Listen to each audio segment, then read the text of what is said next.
שלום חבר'ה, ברוכים הבאים לעוד סרטון של הערוץ אברהמקו פרו. זה הסרטון השני שאני עושה כולו בעברית, אז בואו נתחיל. אני רוצה לדבר קצת על המצווה המשטרתי בריו דה ז'נרו, מכיוון כמה נוצרים היו חוגגים את המוות של יותר מ100 עבריינים. כמו נוצרים אסור לנו לחגוג את המוות של שום בן אדם, וגם זה מתכוון את הכישלון שלנו,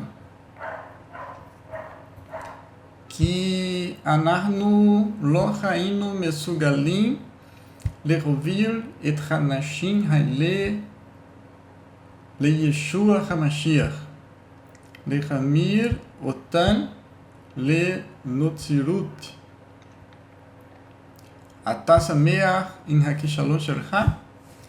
אני חושב שלא. אז אסור לך לחגוג את המוות של העבריינים האלה. אבל זה הזדמנות לזכור לנו שאנחנו צריכים להתפלל יותר, לבשר את הבשורתו של ישוע המשיח יותר, לעשות יותר דברים טובים וכו'. וזה גם הזדמנות ללמוד מה שהתנ"ך והברית חדשה אומרים אודות להרוג ולרצוח. יש הבדל קטן בין להרוג לבין לרצוח. למשל, זה כתוב בעשרת הדיברות, לא תרצח, זה לרצוח, נכון? וזה אסור, זה חטא. אבל זה גם כתוב בקהלת פרק 3 פסוק 1, לכל זמן ועת, לכל חפץ תחת השמיים. ובפסוק 3, עת להרוג ועת לרפוא. אז אנחנו יכולים לראות, אנחנו יכולים להבין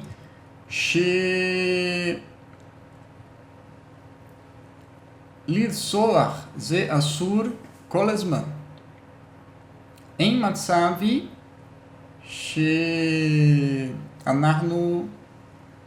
שלא אסור לנו לרצוח.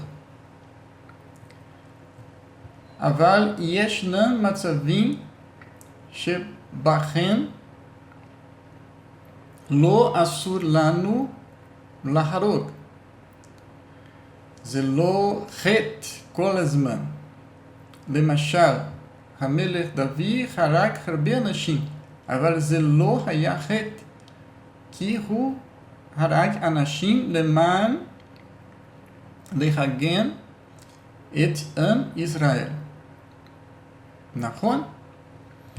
אז לרצוח זה להרוג עם מטרה רעה. למשל, לרצוח מישהו למען לקחת את הדברים שלו. אבל כמו אנחנו יכולים לראות בקהלת פרק 3 פסוק 3, יש זמן, יש עת להרוג. נכון? גם באנגלית אנחנו יכולים לראות את זה. בקינג ג'יימס ורסיון זה לא מתורגם טוב. To shall not kill, זה בעשרת הדיברות, אבל בקהלת זה גם כתוב ה-time to kill. אבל זה לא תרגום טוב. ה-NIV מתרגם טוב יותר. בעשרת הדיברות, you shall not murder. murder זה לרצוח, נכון? אבל בקהלת, פרק 3, פסוק 3, ה-time to kill. כי יש את להרוג. יש את to kill, matar, להרוג. אבל אין את לרצוח, אין את to murder. assassinar, זה אסור.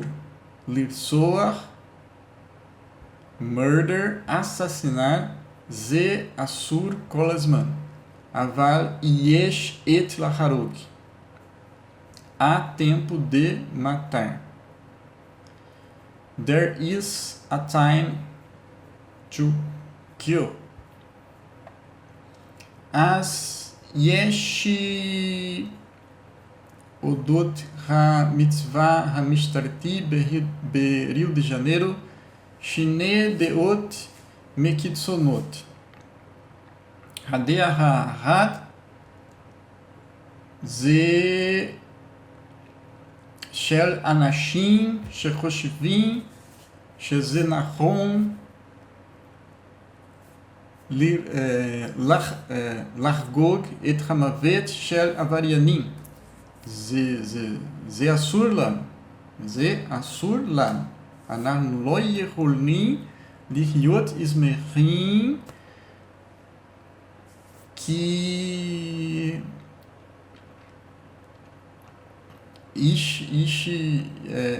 איש מת. אנחנו לא יכולים שמחים. אבל יש הדעה השני, והיא גם לא נכונה, של אנשים שחושבים שלרצוח עבריינים, להרוג, לא לרצוח, להרוג עבריינים זה חטא, אבל זה לא חטא. ויש אנשים שחושבים כי זה את להרוג, זה כתוב בתנ"ך, ואנחנו נוצרים, ולנו לנוצרים התנ"ך נגמר, ומה שחשוב לנו עכשיו זה רק הברית חדשה. אם אתה חושב ככה, אתה לא נכון. אתה צריך לקרוא יותר את התנ"ך וגם את הברית החדשה, ולהבין את החשיבות של התנ"ך והברית החדשה. התנ"ך לא נגמר. התנ"ך לא נגמר. אבל שיש את להרוג, זה גם כתוב בברית חדשה. בוא נקרוא את רומי, פסוק 13, נכון?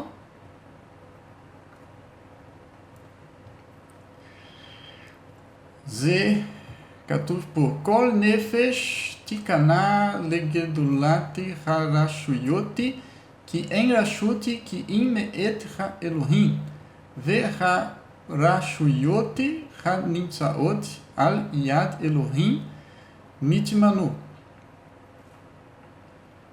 לכן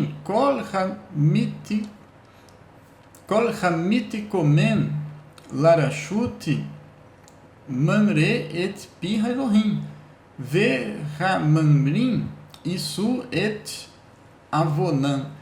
יש שגיאה פה, אני צריך לתקן, נכון? אבל פה כתוב עוונם, נכון? ועכשיו בפסוק 4 כי משרתת אלוהים היא לטוב לך, אבל אם הרע תעשה יראה, כי לא לחינם חגורת חרב. חגורת חרב היא, כי משרתת אלוהים היא לשלם גמול ולשפוך המה על עושה הרע. אז אני אומר לכם, מי שהרג את האנשים האלה, העבריינים האלה, במצווה המשטרתי בריו דה ז'ניירו, הוא לא היה, הם לא היו השוטרים, אבל הוא היה האלוהים.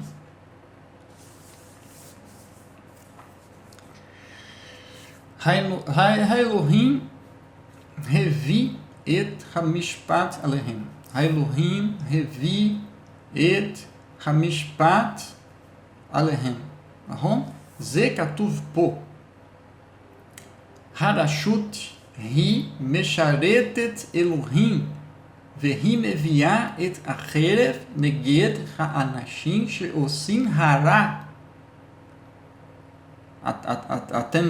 אתם מבינים?